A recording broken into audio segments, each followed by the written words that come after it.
el trabajo de toda la iglesia. Amén. Usted sabe que la iglesia tiene un gran desafío hoy en día, porque como decía nuestro hermano Julio, estamos para acompañar a los hermanos, pastorearlos, eso es pastorear, ¿no? Cuidar, apacentar, acompañar, son términos que se utilizan y en todo momento. La iglesia no tiene, de una manera debe cuidarse para que no acompañe solo en algunos momentos, ¿no? Porque Dios te acompaña siempre, ¿o no?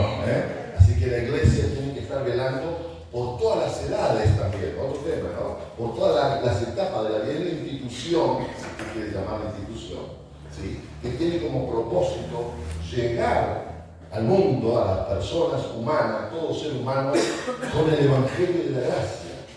Y no solamente con un mensaje intelectual o un mensaje hablado simplemente, sino con el testimonio. Tenemos doble trabajo, ¿sí? Toda profesión tiene que tener coherencia, ¿cierto? Nosotros siempre le damos con todos los políticos, pero en realidad tenemos que mirarnos a nosotros mismos, porque el llamado que tenemos, la misión que tenemos, no es solamente darle algo a las personas. Muchos a veces creen que es darle comer a todos. No podríamos, ¿sí? O sea, a veces le damos, sí, comida al mundo, a toda persona humana, pero le damos la palabra de Dios también, que es importante, ¿sí? Porque la iglesia debe abarcar la integridad del ser humano. ¿Amén? No puede quedarse solamente en el cuerpo, ¿sí? Pidiendo milagros solamente, ¿sí? No puede quedarse solamente en el intelecto de la persona, en las motivaciones, en la parte emotiva de la persona, que es muy importante, ¿sí? Mire, ya estamos pasando distintas profesiones: médico, salud, pasamos a la otra psicología, interior de las personas, psiquiatría, ¿sí? Neurología, ¿sí? Pero pasamos también a lo social, porque la iglesia es una luz social. Estamos llamados a ser sal y luz en la tierra, ¿sí? en la vida humana, en la sociedad. Así que la iglesia tiene un enfoque multidisciplinario. No se olvide de eso, ¿sí? Entonces no pongamos el énfasis solo en algunos aspectos. Cuando oramos, nosotros debemos aprender a orar para abarcar toda esa necesidad que el ser humano tiene. ¿Cuántos dicen amén? Claro. Es decir, la misión de la iglesia es amplia, es grandísima. Por eso el Señor constituye, pero no para que trabaje cada uno en su lugar, sino para que trabajemos coordinadamente. Dice, constituyó, formó, llamó, y a uno constituyó apóstol, a otro profeta, pues son necesarios. Usted no puede decir, no, el evangelista, no, el profeta. Usted puede decir lo que usted diga, pero el Señor dice que Él constituyó profetas, pastores, maestros, ¿sí? Talentos. Cuando habla de los dones, dice que nos dio dones, repartió dones diversos, y hay que reconocerlos. Reconocérselo al hermano los dones, ¿sí? Decirle, me alegro por los dones que Dios te dio, ¿sí? El talento que Dios te dio, ¿sí? No los llamó a todos para ser músicos, no los llamó a todos para ser diáconos o servidores, no los llamó a todos para ser predicadores. Muchas veces nosotros nos hemos configurado que creemos que si no estamos en el púlpito, parece que Dios no me llamó. ¡No! Dios nos llamó a todos y en esa integralidad de la iglesia. Por eso cuando usted piense la iglesia, no la piense en un área solamente, no la piense ahí chiquitito, porque eso es un detalle de la falta de visión. ¿Amén? La visión que es el plano, el proyecto que yo tengo, ¿sí? Todos tenemos visión en la vida, es cómo quiero vivir, cómo quiero hacer, cómo quiero construir mi futuro.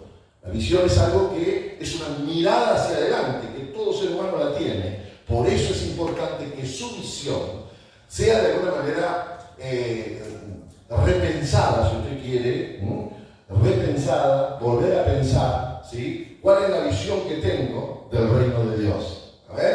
Y no quedarse establecido en alguna etapa o en algún tema o algún modelo que usted haya recibido. ¿Cuántos dicen amén? ¿Saben que yo desde muy jovencito, soy referente simplemente para reafirmar lo que estoy diciendo? Le pedí al Señor, justamente, porque aprendí de mis pastores, de la iglesia, orábamos mucho, clamábamos al Señor. Y yo le pedí al Señor ser una persona abierta. Lo he pedido, por eso lo digo después de 40 años. No pasaron 5 años. Ser abiertos, conocer a otros. Yo le pedí eso. Conocer otras misiones en la iglesia. Le pedí conocer la diversidad del reino de Dios. Y el Señor me lo ha concedido. Tengo la gracia de Dios de decírselo, que me lo ha concedido por su gracia y su amor, porque aprendí eso, deseé eso, de ser amplio. Conozco muchas instituciones, conozco muchos amigos pastores de otras denominaciones, muchísimos, tanto de la iglesia tradicional, luterana, metodista, ¿sí? De la iglesia pentecostal, de la iglesia bautista, de la iglesia anglicana, de todas las iglesias, porque le pedí ser amplio. Yo lo que quiero decirte con esto es, no te achiques, amplía tu horizonte. Amplía tu horizonte. Para eso necesitamos algo muy importante como cristianos, que es la madurez. La madurez. Es un tema que el Señor ha puesto en mi corazón. Y primeramente quiero basarme, si usted me quiere acompañar, primero voy a comentar algo de que Jesús maduró. Algunos creen que Jesús fue siempre perfecto, el Hijo de Dios, y nunca fue niño. Fue niño. Jesús fue niño, ¿sí? Y Jesús estuvo en los brazos de su mamá, ¿sí? Y aunque era un ser nacido con propósito, ¿sí? Él vivió, maduró, creció como un ser humano. No crea que Jesús, hay algunas versiones, hasta libros, ¿sí? Que hablan que Jesús andaba como chiquito haciendo milagros. Eso está muy reñido, ¿no? Porque fue niño. Y fue niño, quiere decir que vivió las etapas de la vida. Quiere decir que lloró. Y que María seguramente, no sé cómo serían los pañales en ese momento, pero tendría que haberle hasta lavado la colita. Tenía que haberlo atendido, le dio el pecho, niño, ¿sí? Y se desarrolló. Pero en el desarrollo Jesús creció equilibradamente, ¿sí? Creció en equilibrio. Y el niño crecía, dice San Lucas, no me voy a basar en ese texto, pero lo pongo como un fundamento de lo que vamos a hablar. Dice, y el niño crecía, ¿no? Y crecía para con Dios espiritualmente, ¿sí? Pero crecía para con los hombres horizontalmente. La madurez de Jesús se da, ¿sí? Que él crecía en las distintas etapas. Algunos dicen, ¿por qué murió a los 33 años? ¿Por qué no dejó un recorrido mayor para que muchas personas puedan verlo en esa edad e identificarse con él? Pero a ver. La identificación con Jesús no está basada en su cronología o en su biografía, sino en su ser. Y él, ¿sí? A los 33 años, como eran las leyes de su lugar. A veces nosotros predicamos una fe media transgresora. Como era contundente la teología judía, a los 33 años recién podía ejercer el ministerio. A los 30, perdón. 3 años de ministerio, a los 33 años fallece, muere o es crucificado, ¿cierto? Es decir, Jesús crecía. El mayor modelo que tienes en tu vida, que yo tengo en mi vida de crecimiento, es que Jesús crecía conforme a la voluntad de Dios. Ya de pequeño, María en un momento se encuentra asombrada porque dice, y María guardaba en su corazón ese crecimiento espiritual que Jesús tenía. Y María, a los padres presentes, y igual que esto proclámelo, me gustaría que los que nos están viendo y escuchando puedan saber los padres presentes que María fue una buena madre porque tuvo presente la vida espiritual de Jesús. Ahora muchos dicen, no, lo espiritual vale. Siempre vale lo espiritual, claro, siempre lo espiritual. Que la iglesia haya cometido errores o excesos o cuestiones para interpretar lo espiritual de una manera es otra cosa. Pero lo espiritual del ser humano siempre existió, porque somos seres que tenemos alma, cuerpo, espíritu, somos seres sociales, somos seres racionales, somos seres que tenemos una psicología de vida, porque la inteligencia la da Dios. Gloria a Dios. Amén. No estamos reñidos con la realidad de la vida. Jesús crecía y se desarrollaba para con Dios, pero también para con los. Es decir, tu madurez, tu crecimiento debe ser horizontal y vertical. No te debes quedar solamente allá en las nubes con una espiritualidad que crees que eres muy crecido y muy maduro espiritualmente porque tienes algunos conocimientos que se te han, o culturas o formas, ¿sí? Crees que eso, a veces creemos que estamos allá tocando el cielo y que hemos crecido mucho, pero en realidad también tienes que crecer socialmente. Es decir, más, Jesús puso en nuestro crecimiento, está emparentado, es decir, yo no puedo crecer solamente espiritualmente. Yo conozco a Dios, tengo mucho de teología, conozco a aquel, yo no puedo crecer en ese conocimiento, vamos a decir, teológico, ¿sí?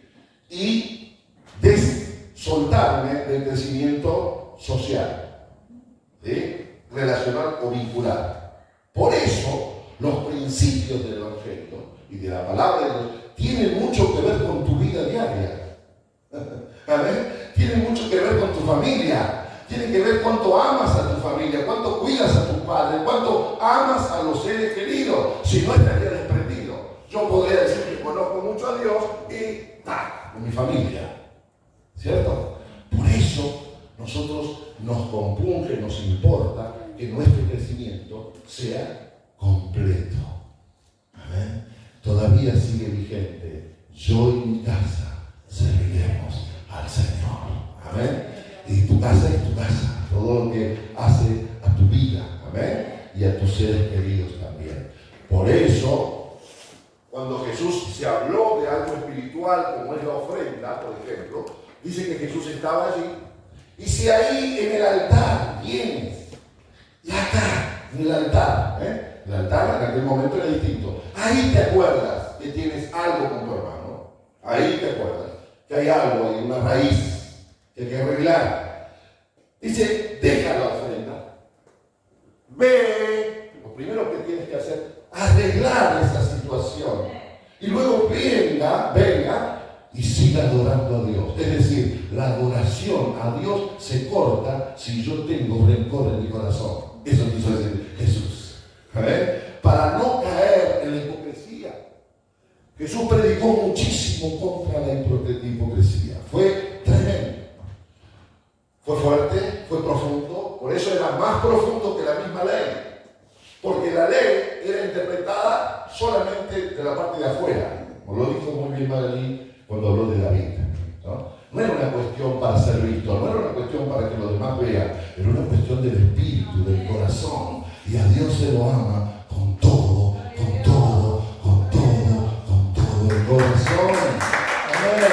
Acaba de fuerte que está el Señor. Claro que sí. La madurez cristiana es una realidad importantísima. A veces la confrontamos con los dones, es un error. Tú tienes que tener los dones y tienes que ejercer cada día más una madurez. La madurez se necesita en donde hay vida, tiene que haber madurez. Donde está la vida, tiene que haber madurez.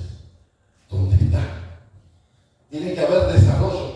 La vida no es estática en el reino vegetal, en el reino animal, en el reino de los seres humanos, en donde tú quieras. Donde hay vida, hay desarrollo.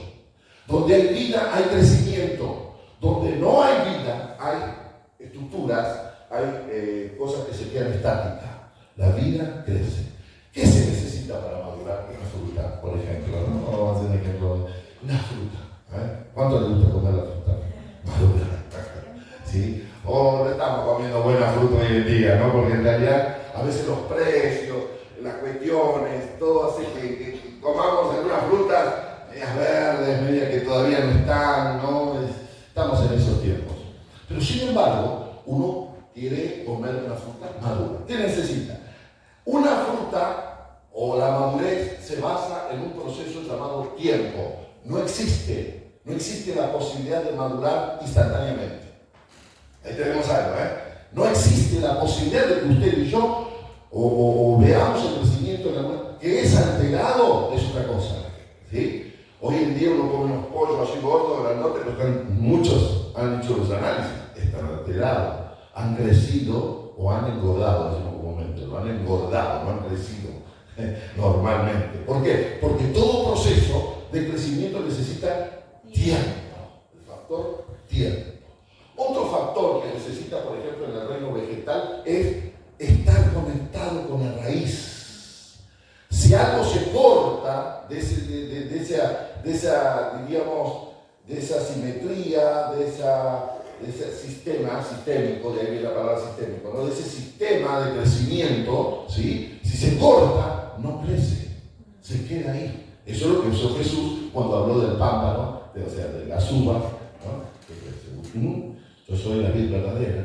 También habló de la higuera, del crecimiento de la higuera, ¿sí? que cortó su desarrollo, ¿sí? Y se refirió al pueblo de Israel. Esa parábola está referida al pueblo de Israel que cortó su proceso de crecimiento con Dios, ¿sí? Por tanto, uno necesita dedicación para nosotros. Yo no puedo crecer si no me dedico a crecer, si no tomo una decisión de querer crecer. ¿Cuántos dicen amén? Claro, si yo no decido crecer, no puedo crecer. Me puedo estancar. Mi vida puede quedar estancada ahí en todo lo que ya viví, ¿sí? Por eso es importante que nosotros abramos los procesos de crecimiento. ¿Cuántos dicen amén? Que saquemos todo lo que nos puede retener en el crecimiento, ¿sí? Y que hagamos todo lo posible para que el desarrollo de crecimiento y de madurez lo hagamos, ¿sí? Ahora, yo no puedo pretender que si sembré hoy una semilla, mañana voy a tener pera. Quizás me lleva mañana, pasado, y de acá un tiempito voy a tenerlo. Por lo tanto, hay que saber vivir en ese proceso de madurez. Porque si me altero y me enojo, rompo la planta, porque no crecí, me hago daño. Y es lo que no hay que hacer. El enojo no te ayuda a crecer. El disgusto no te ayuda a crecer, no me ayuda a crecer. Por eso nosotros decimos, ¿no? Cuando estamos enojados, no tomes decisiones. ¿Te puedes enojar? Sí. ¿Pecas? No. Pero el asunto es si las decisiones que estoy tomando enojado, me están deteniendo el proceso de crecimiento. Por eso es importante lo que ocurre en Elías. Elías se enoja. Elías empieza a ver la realidad distinto, el gran profeta de Dios, pero sin embargo, él empieza a ver justamente, ¿no? Enojado, las cosas de Dios, su vida, empieza a leerse enojado, leer su historia, cuidado con esto, leer la historia de tu vida. Enojado te va a llevar a detener tu madurez y tu crecimiento. ¿Por qué? Porque me voy a juzgar mal. Voy a terminar diciéndome, ¿sí? No al otro, a mí no sirves. Y ahí estoy deteniendo el proceso de madurez. Amén. Si yo ataco mi estima con mis enojos, con mis situaciones, con mi manera de pensar y no me ajusto a la palabra, no me inspiro en la palabra, vamos a esa palabra, ¿sí? Puedo hacerme daño. Y si termino, ¿sabes qué? Enojándome conmigo mismo. Y si me enojo conmigo mismo, no antes que con Dios, o mejor dicho, muchas veces el enojo contra Dios repercute directamente conmigo, con mi estima. Y justamente mi enojo conmigo mismo repercute en mi área espiritual. ¡Wow! ¡Cuán cuidado hay que tener! Por eso yo necesito, ¿sí?, saber que estoy en proceso. ¿Amén? Un pastor dice, vamos a hacer buzos. Acá tenemos a nuestro hermano Eugenio que se dedica a toda la impresión. Vamos a hacerlo. Y justamente ese buzo hizo poner a toda la iglesia: ten paciencia, no estoy terminado, soy hijo de Dios. Amén. Porque nosotros entramos a la iglesia y ya está todo. No, Señor, no está todo. Es triste, quizás te suene fuerte, pero bueno, es así. En la iglesia no somos seres perfectos, somos personas perdonadas, que queremos crecer y madurar, no ser perfectos. Porque si yo digo, como pastor, que yo quiero una iglesia perfecta, estoy errándole al blanco. No existe la perfección total. Y eso no quiere decir que sí exista la madurez cristiana. Amén. Gloria a Dios. Venga conmigo a 1 Corintios, por favor, capítulo 14. Pablo está hablando de los dones. Mire usted de los dones, que es tan importante. Él está hablando de la importancia de los dones y está planteando los dones espirituales. Los dones espirituales a veces ha habido tanto desequilibrio también, ¿no? Estamos en tiempos de todo lo tenemos que poner en una cordura, en un uso ecuánime, ¿sí? Capítulo 14, verso 20, Pablo viene hablando de todo lo que es un don de lengua. El don de lengua, pero no se está refiriendo a la misma lengua que allá en Pentecostés. No es ahí. Muchos teólogos dicen que cuando tú recibes el bautismo del Espíritu Santo, tú recibes dones. Y eso sí tiene conexión, porque estás recibiendo al Espíritu en su plenitud. Ya lo tenemos al Espíritu, pero en su plenitud cuando recibimos el bautismo. Ahora bien, Pablo va a explicar sobre el don de lengua que se ejerce en la iglesia. Todo lo que se ejerce en la iglesia debe tener ese cáliz de amor, ese toque de amor, ese toque de respeto, ese toque de gloria, ese toque de bendición, porque cuando la presencia del Señor se manifiesta, donde se manifieste, siempre es para bien. Gloria a Dios. Amén. Y entonces Pablo va a hablar sobre la importancia de ser ordenados. Va a decir, los dones no es desorden. Los dones no tienen nada que ver con el hacer lo que uno quiere. No, los dones son para edificación del cuerpo de Cristo. Aleluya. ¿Sí? Qué bueno es esto. Puedo tener dones y puede ser que mi falta de madurez no me permita desarrollarlo en su plenitud. ¿Cómo es eso? Claro. Si los dones es para el conjunto, ¿sí? Y yo soy una persona que descuido mi espiritualidad, y ahora lo vamos a ver. ¿Sí? Tengo don, nadie dice que no, pero tengo que ejercerlo en amor, en unidad, en compasión. ¿Sí? Los dones no son para usarlo, como muchas veces hay algunos modelos ahí, ¿no? Esto de retos, esto de querer imponer, ¿no? No, los dones son donde está el Espíritu del Señor que hay. Libertad. Donde está el Espíritu del Señor y si el don me lo da el Espíritu de Dios, lo tengo que ejercer en libertad. Pero no libertinaje mío, no hacer lo que yo quiero con el don, no es esa libertad, es la libertad del Espíritu. ¡Aleluya! Usted ve cuando los dones surgen, cuando una persona tiene dones, o en el área que sea, en el área que sea, y cualquiera de los dones, no estoy hablando de los dones solamente ministeriales, ¿no? Hay personas que tienen palabras de ciencia, palabras de gracia, abren su boca y dejan consuelo tremendo en las personas que los escuchan. La gente quiere estar con esas personas, quiere oírlos. ¿Por qué? Porque Dios lo ha capacitado con dones. Amén. Don de sabiduría, don de entendimiento. Hay problemas grandes a veces en las instituciones. Y viene un hermano y dijo 2 palabras y se solucionó. ¿Cómo lo hizo? No, es la gracia de Dios. Es la gracia de Dios. Nosotros creemos que la gracia se ve solamente en el perdón. Eso es misericordia. Gracia es más amplia. Por eso dice Pablo, todo lo que hago, no dice todo lo que pienso, todo lo que hago, todo lo que soy, todo lo que puedo llegar a ser, lo hago por la gracia de Dios. Qué madurez. Esa es madurez espiritual, Qué tremendo. Hacia allá vamos. ¿Amén? Pero dice el verso 20, dice, doy gracias a Dios en 18, que hablo en lengua más que todos vosotros. Pero en la iglesia prefiero hablar 5 palabras con mi entendimiento, ¿sí? Para enseñar también a otros, porque la naturaleza del don es que otros reciban. Puedes estar muy preocupado si sabes o no predicar, puedes estar muy preocupado probado si realmente lo haces bien o lo haces mal, pero quiero darte una medida para que sepas cómo medir si estás bien o no espiritualmente. Consulta con tus hermanos. Amén. Consulta con tus hermanos. ¿Por qué? Porque lo importante no es cuán bien yo lo hago, sino cuánto de bendición soy para ti. Amén. Ese es el punto. ¿Cuál es un buen predicador? El que grita mucho, el que habla así, el que enseña de esta manera, el que salta y pone el pie así, el que pasa por allá, que viene acá, el que sube acá, el que no sé, tiene un poquito de acá. No.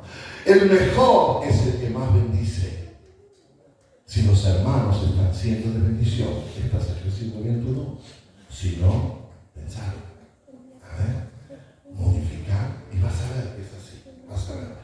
Pero acá estamos en el verso 20. Pero en la iglesia prefiero hablar 5 palabras con entendimiento para enseñar también a otros. Que 10 palabras en lenguas desconocidas, en algo que no tiene mucha coherencia. Hermanos, no seáis niños, ¿en qué?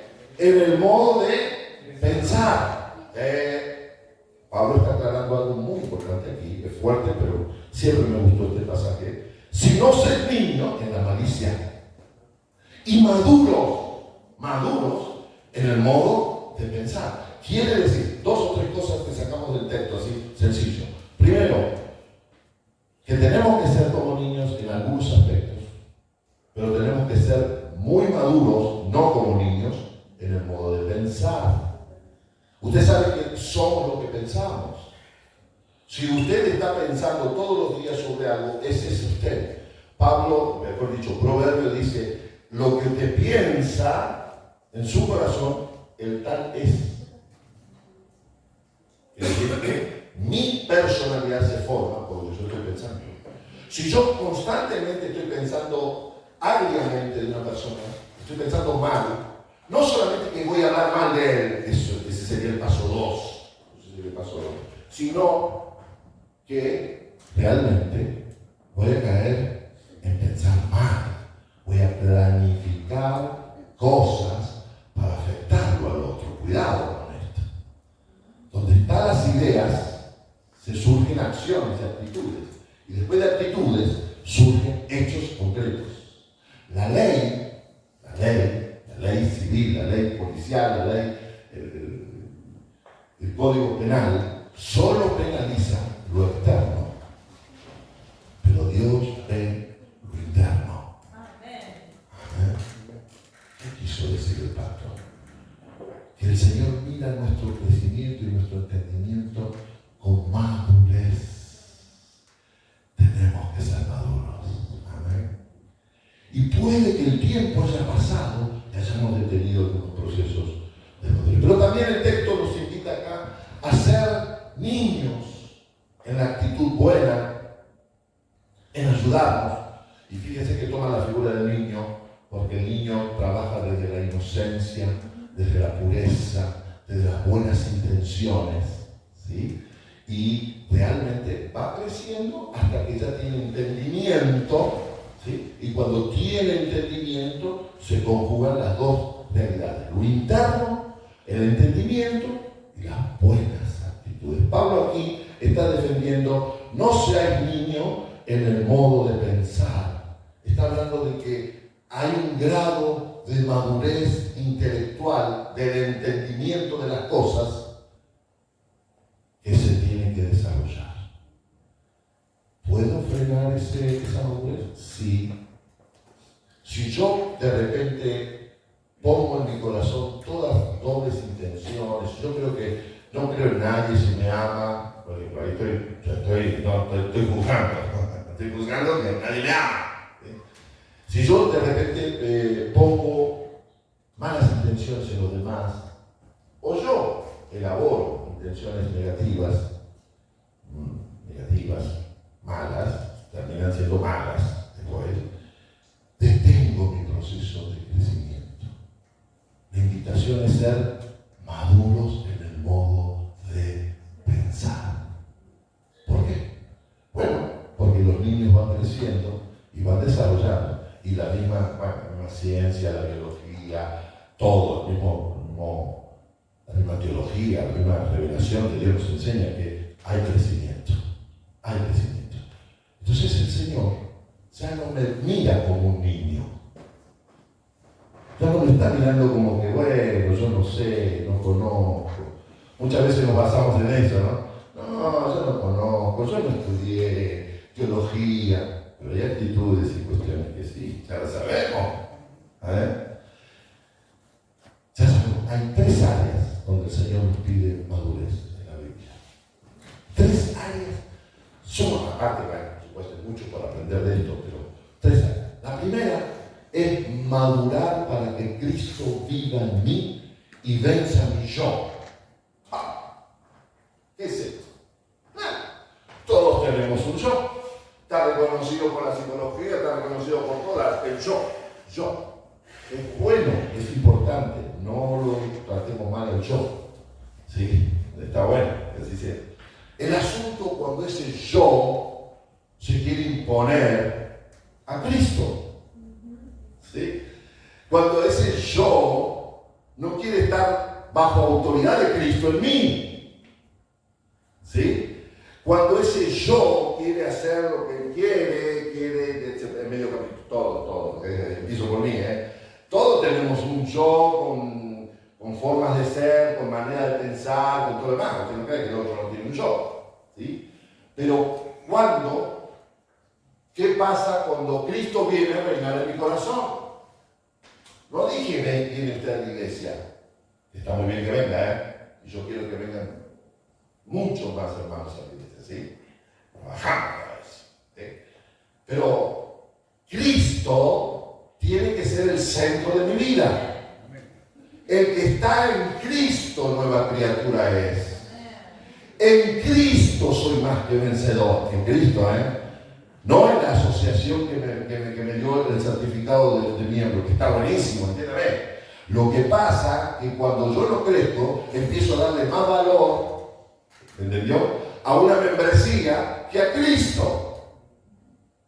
Y entonces ahí estoy en conflicto. El creyente no se mide por las reglas, por las cuestiones externas, sino se piensa y vive si él está en Cristo o no. Las cartas de Apocalipsis, que es lo más fuerte que tenemos allí, que nos conmueve, nos hace pensar, dice: has dejado tu primer amor. Ya no está Cristo, tienes el nombre del que está vivo, pero no tienes la vida. ¡Wow!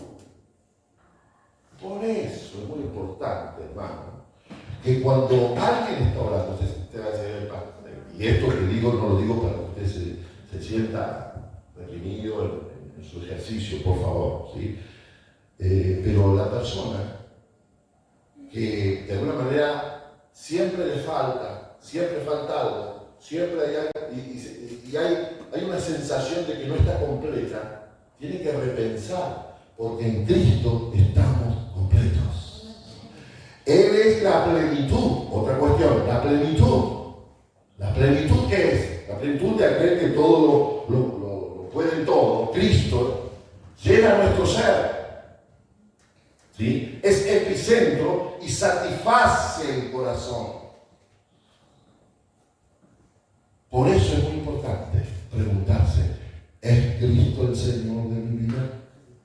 No solamente para salvación. Algunos creen que, bueno, ya está, el evangelista preguntó, yo pasé al frente, me entregué, ya está. No, la palabra de Dios me llama a vivir en Cristo. Amén. A permanecer en Cristo. A hacer que mi yo, que todos lo tenemos, esté sujeto a esa autoridad en mi vida. Y ahí hay un secreto espiritual. Se lo voy a decir brevemente, no me quiero estudiar mucho. ¿Cuál es el secreto espiritual, pastor? La Biblia dice que yo debo sujetar. Esto es para vencer espiritualmente. Lo he comprobado muchas veces en mi vida y lo doy como testimonio.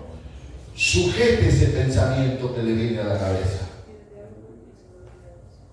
Sujete, dice, sometan todo pensamiento a la autoridad de Cristo. ¿Cómo limpiar la mente? Diría, un flash. ¿Cómo limpiar la mente? Bueno, sujete todo pensamiento que viene a su mente o que usted desarrolla en su mente y diga, Cristo, ¿qué diría de esto?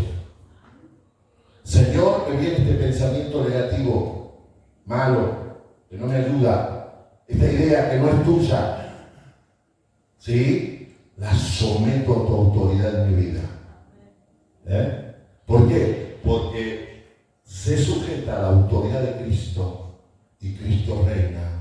Y esos temores que a veces surgen, o esas preocupaciones, están sujetas a la autoridad de Cristo. Amén. Vencer el yo. ¿Cómo maduro? Venciendo el yo. ¿Sí? Por eso la palabra del Señor siempre nos dice, ¿no? ¿Cómo vivimos en comunidad? Si vencemos el yo. Las personas a veces les cuesta mucho vivir en comunidad. ¿Por qué? Porque tienen que enfrentar su yo. Su yo no es que el pastor aquel, o la hermana aquella, o aquel el otro, o en esta iglesia las bancas son azules, entonces yo no vengo. No es eso. ¿Sí? O no, me gusta, no me gusta el tipo de guitarra que se toca. No, a veces son excusas. Pero en realidad las personas, para vivir en comunidad, necesitan vencer su yo. Como todos. No estoy usando, sino simplemente describiendo. Cristo, ¿qué dijo? El que quiera salvar su vida, la perderá en mí. Y el que la pierde en mí, la gana. ¡Wow! Es tremendo. Tú sígueme. Deja que primero vaya, haga esto, haga lo otro. Tú sígueme. No le repitió Jesús. No lo dije 2 veces. No le repitió. ¿Sí? Deja que aquellos hagan aquello. Tú sígueme. ¡Wow! El llamamiento al ministerio. ¿Cómo son las personas llamadas? Ponen a Cristo en primer lugar, porque tiene el señorío. No solamente tiene el señorío en el mundo espiritual para vencer a los demonios, tiene el señorío para vencer mi yo, y para llamarme, y para que yo me ponga a sus pies, a su disponibilidad. Oh Señor, qué tremendo es poder vencer el yo. Amén. Gloria a Dios. Segundo, otra característica de la madurez cristiana es la unidad. Tiene que ver, pero es importante. Dice, sean solícitos en amar, en vivir la unidad del Espíritu, en el vínculo de la paz. ¿Sí? Y hace todo despliega el apóstol Pablo toda una realidad histórica. Dice, antes el pueblo judío era el pueblo llamado y tenía sus normas, y no entraban las mujeres acá, y no entraban aquellos acá, y los gentiles no entraban, y listo, no entraban. ¿Sí? ¿Por qué? Porque se creían dueños de la promesa. Pero la promesa se extendió y llegó al mundo gentil. Entonces Pablo va a decir, de ambos pueblos, de este pueblo gentil, lejano a las promesas, lejano al conocimiento de Dios, lejano a la cultura de cultos y todo, se acercó, lo unió y formó un nuevo pueblo. De 2 hizo uno. En el que estás tú, en el que estoy yo. Aleluya. Él me hizo pueblo, Él me hizo comunidad, Él me hizo una hija, un hijo de Dios. Gloria a Dios. Amén. Ya no puede salir nadie y decir, dame tu credencial. Dame tu credencial. A ver tu sangre, ¿cómo es tu sangre? No, yo soy humilde, soy un cordobés, soy cordobés, sencillo, que nací allá en Córdoba, en la ciudad de Córdoba. Ya nadie me puede decir a mí, tú no eres hijo de Dios, tú no estás cerca de las promesas, tú no eres real sacerdocio. Ahora yo puedo decir, soy hijo de Dios y vivo en comunidad y tengo hermanos que me aman y tengo la familia de Dios que se habló tanto el día domingo, tan hermoso que tuvo. Gracias, hermanas. Era lo primero que tenía que decirles. Qué importante. Entonces, es importante amar la unidad. ¿Por qué? Porque ya esa barrera, y la unidad también, en el respeto a la mujer. porque esa barrera separaban delante de Dios, pero separaban entre los hombres, entre las personas. Y la mujer era tenida un poco, lo digo así, con tristeza, ¿sí? Esa barrera se rompió. Los que estaban de la pared para allá, se rompió. Por eso dice, tenemos libertad. ¿Sí? La misma forma de adoración tenía sus límites, porque ahí al lugar santísimo no podía entrar ninguno, esto ya lo sabemos también, ¿no? Y el sacerdote por cualquier cosa usó una campanita ahí, porque si entraba, ¿no? Eso se terminó. Hay libertad para adorar, para conocer y para avanzar en el reino del Señor. Amén. Entonces yo voy creciendo mientras voy entendiendo, voy aprendiendo que somos uno en Cristo, que somos uno en Cristo. Por eso a veces lo que parece ser tan maduro no es tan maduro, sino tiene en consideración estas realidades. Amén. Y hay otro factor muy, muy importante, que es vivir una vida que gane el Espíritu del Señor y no tu carne. Ahí cuando hablamos de carne, hay que señalarlo bien. No está hablando de carne humanidad. La palabra carne tiene por lo menos 5 acepciones en el Nuevo Testamento. ¿Sí? Por ejemplo, en el Antiguo Testamento habla de toda carne, todo ser humano, toda persona. ¿Sí? Carne. ¿Sí? Carne. Nosotros decimos carne, en argentino decimos carne. Pero Pablo va a utilizar este término, a veces como humildad. ¿Por qué? Porque viene de la naturaleza de donde nació, donde se formó. Se formó del polvo. Entonces, habla de fragilidad. Carne habla de fragilidad. Cuando habla de la carne del Hijo de Dios, no está hablando de lo que después se va a definir como la vieja naturaleza.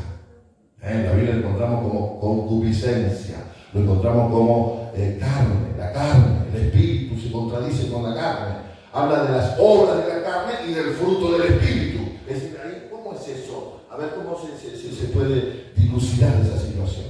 La palabra carne, a la que me refiero, es la carne como justamente donde mi voluntad, mi forma de pensar y de ser, mi debilidad, pero esa debilidad que me ha provocado, ¿sí? El haber nacido desde el viejo Adán.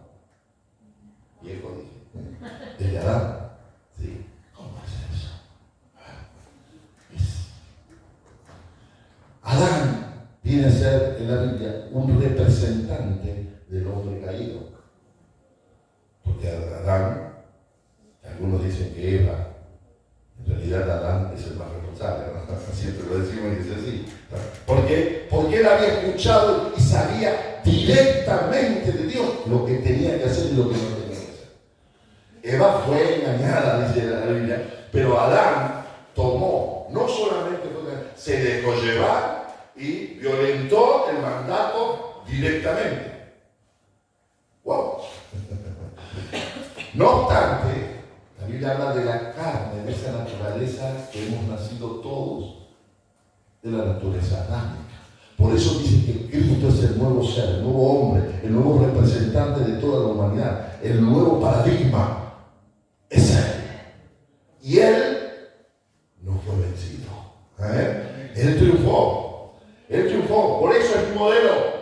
Por eso tenemos un nuevo nacimiento en base a ese triunfo. No a tus méritos. La meritocracia espiritual es un daño terrible a la teología, a la vida y a las concepciones. ¿Por qué? Porque no se basa en la gracia, se basa en la fuerza del hombre. Y usted sabe que el hombre, muy inteligente, quiso hacer una torre. Usted sabe la historia bíblica, ¿no? Quiso hacer una torre y llegar, porque el hombre es empedernido, guarda. Ahora hay que distinguir bien. Una cosa es la perseverancia, que todos tenemos que ser, y otra cosa es basarnos en nuestra propia fuerza para hacer lo que nosotros queremos. ¡Wow! ¿Sabe lo que dijo Dios en la Torre de Babel? Dijo, no va a haber nada que los haga cambiar. ¿Quién le va a sacar de la cabeza lo que ellos quieren hacer? Y ahí viene justamente las lenguas y la originalidad de los dialectos y de los lenguajes. Somos nuestros representantes Cristo. Y el nuevo nacimiento lo tenemos por Cristo. Cristo ha nacido en nosotros. Pero existirá siempre, porque no se ha erradicado. Por eso en esta vida tenemos siempre que mirar a Cristo como suficiente, como el que nos ayuda y nos inspira. Nos desanimamos, sí. A veces nos va mal, sí, a veces nos va mal. Pero miramos a Cristo como Señor, como el modelo, como aquel que nos puede sacar hacia adelante y como aquel que nos hace madurar. Amén. Entonces dice Pablo que hay una lucha interna. Hay una lucha que muchas veces a esa naturaleza apela el enemigo, apela a esa naturaleza, porque esa es una naturaleza caída. Hay un punto frágil que tenemos que saberlo. Tenemos que saberlo. Una guerra se gana no solamente por el poder de uno sobre el otro, sino por el reconocimiento de las debilidades y de aquellas cosas que nos hacen. Por eso muchas veces andamos por las alturas, ¿no? Y es como que nos acordamos. No para tener miedo, sino para cuidarnos. El que esté firme, mire que no cae. Y Santiago, hablar de esto, Santiago, el apóstol de Raúl, Santiago va a decir: nadie diga que es tentado de parte de Dios. Cuidado con esto. El Señor, cuidado. Nadie diga que es tentado de parte de Dios. Es decir, nunca Dios te va a impulsar a hacer algo malo.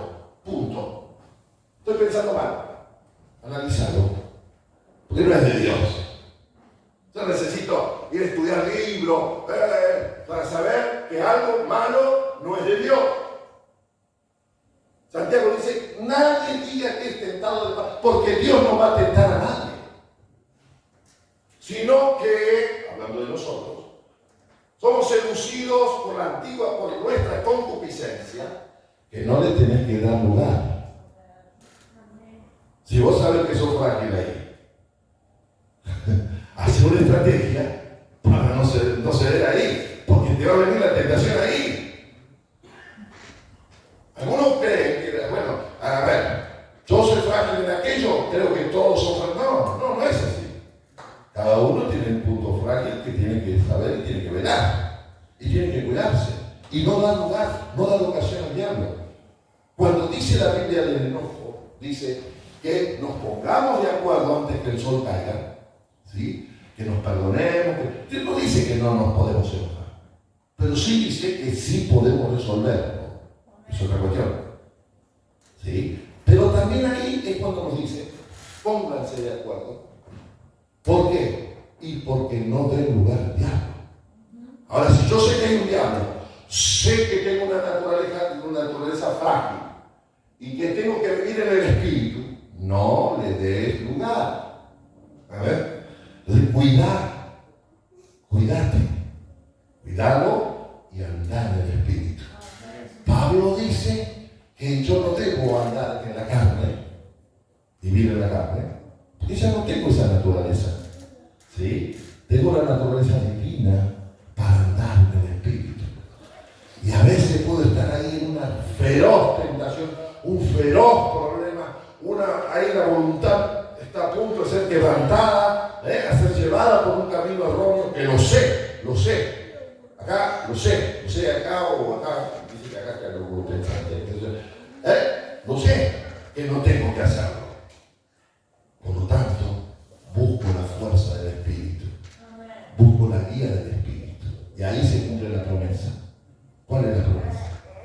Dice: no hay ninguna tentación de lo que ustedes sufran que sea humana, diríamos que no sea humana. Es decir, estamos en Cristo, con esto termino, en Cristo tenemos el modelo perfecto de victoria.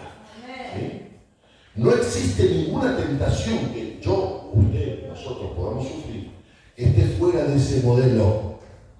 Por eso dice, no os ha venido ninguna tentación que no sea humana, sino, esta es la promesa, que conjuntamente con ese momento, con la tentación que estás padeciendo o que puedes padecer, Dios te dará la salida. La Biblia, Dios te dará la salida.